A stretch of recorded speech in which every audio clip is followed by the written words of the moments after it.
If you have seen this message at your FYP on May 11, this is your love reading. Spirit guides were telling me, send this message to you. At ito ang gustong sabihin sa'yo ng mga gabay mo. Okay, sabi sa'yo dito, be real, honor your feelings, take a reality check. Okay, I think it's time for you to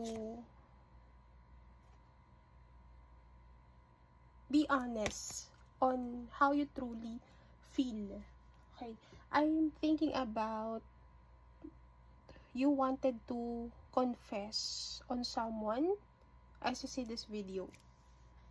You wanted to tell someone on how you truly feel. So, tignan natin kung ano ba yung sitwasyon na yan. Bakit ganito ang nararamdaman sa'yo ng person na to? Parang naghihintayan kayo.